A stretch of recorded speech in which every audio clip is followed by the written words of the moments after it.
Áudio 19, página 107, capítulo 5, Formando Mentes Brilhantes. Formar mentes brilhantes é formar filhos, alunos e pessoas generosas e altruístas, que saibam pensar antes de agir, que saibam ser empáticos e que se colocam no lugar dos outros, que se curvam em agradecimento aos pais, aos professores e às pessoas, que não vivam na sombra dos outros, mas constroem seu legado, que são consumidores responsáveis, que não são imediatistas e elaboram suas experiências, que são empreendedores proativos, disciplinados e sonhadores. Nesse último capítulo vou comentar alguns textos do meu livro Pais Inteligentes Formam Sucessores, Não Herdeiros. Para o programa da Escola da Inteligência, toda criança e jovem são herdeiros ou receptores gratuitos de todos os bens que norteiam a vida humana, incluindo a própria vida. Todos, incluindo as crianças que vivem em orfanatos, são herdeiros, recebem o dom da existência, possuem uma carga genética, atenção, assistência, ensinamento e proteção mínima. Outros, quando pais ou responsáveis estão presentes, recebem deles bens relevantes. Os valores sociais, a educação, a cultura, a tradição e as garantias constitucionais dos direitos humanos fundamentais. Os mais privilegiados receberam algo a mais de seus pais. Doses elevadas de afeto, amor, generosidade, tolerância e educação inteligente. E além disso, há um grupo de filhos que receberam também como herança bens materiais, como casas, carros, fazendas, ações nas bolsas, dinheiro em empresas de pequeno, médio e grande porte. Portanto, é inegável que todas as crianças, adolescentes e jovens sejam herdeiros. Porém, aqui entra um problema sério.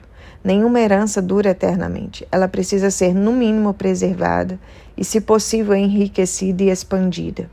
Esse é um dos objetivos da escola da inteligência. Além de ensinar as múltiplas ferramentas comentadas nesse livro, também ensina educação financeira, o risco dos perigos do consumismo, para aprender a pensar a médio e longo prazo a fim de planejar a própria vida. Mas não apenas isso, ensinar também a preservar a vida como o maior de todos os bens, a cultura do seu povo. Mas quem preserva, enriquece e expande a herança recebida, os sucessores. Os herdeiros, por receberem passivamente, não valorizam o que recebem. Muitos colocam suas vidas em risco em drogas, dirigindo em alta velocidade, não pensando nas consequências dos seus comportamentos. Outros desprezam os valores e as orientações dos pais, professores, são autossuficientes, reagem como pequenos deuses que não precisam de nada e nem de ninguém. E ainda outros gastam irresponsavelmente seus bens materiais. Portanto, para o programa da inteligência não basta ser herdeiro, tem que aprender a ser sucessor. O futuro do planeta, da sociedade, das empresas, da família depende da formação de sucessores. E esse é um assunto seríssimo, mas grande parte das escolas do mundo todo ainda não acordou para ele. As tradições podem morrer, os valores podem se diluir, os bens materiais podem evaporar, até a vida envelhece com o tempo e exige cuidados especiais. Caso contrário, ela é interrompida mais cedo. O século XVII ficou conhecido como a Idade dos Mendigos. Em 1630, um quarto da população de Paris era constituída de mendigos. A pobreza material era assombrosa, mas hoje, no século XXI, voltamos à idade dos mendigos emocionais, que precisam de muitos estímulos, roupas e aparelhos para sentirem migalhas de prazer. Os novos miseráveis não sabem filtrar os estímulos estressantes, gerenciar sua mente, controlar sua ansiedade, libertar seu imaginário, dar respostas brilhantes em situações estressantes. Nessa era, nunca houve tanto acesso à informação e nunca se formou tantos repetidores de dados, inclusive de muitas teses acadêmicas. Se não formarmos sucessores ousados, estrategistas, empreendedores, disciplinadas, famílias serão fragmentadas, as empresas entrarão em falência e as nações em decadência e os recursos do meio ambiente se esgotarão. A ascensão e a queda de famílias renomadas, de empresas poderosas, de impérios imbatíveis como o romano, ocorreram porque se destruiu a formação de sucessores e foram produzidos em massa herdeiros dissipadores. Por exemplo, se os adolescentes que estudam em escolas públicas não valorizarem seus mestres, debaterem ideias, tiverem prazer em aprender e se dedicarem aos livros, estarão despreparados para serem sucessores. Terão herdado a oportunidade de estudar e jogado no lixo. Não serão protagonistas de suas histórias. E os alunos que estudam em escolas particulares? Muitos pais pagam com sacrifício escola para seus filhos na esperança de terem um futuro social, financeiro e emocional melhor. Mas se eles não aprenderem as habilidades fundamentais para se tornarem sucessores, desperdiçarão essa oportunidade. Nessa breve existência, as oportunidades são escassas e algumas nunca voltam. Herdeiros não se importam que seus pais perderam o sono para que eles dormissem bem, enquanto sucessores se preocupam com o bem-estar e a felicidade dos seus educadores. Herdeiros vivem à sombra de seus pais, enquanto sucessores batalham para construir seu legado. Herdeiros são peritos em reclamar, enquanto sucessores se curvam em agradecimento aos seus pais. Herdeiros são imediatistas, querem tudo rápido e pronto, enquanto os sucessores elaboram as suas experiências.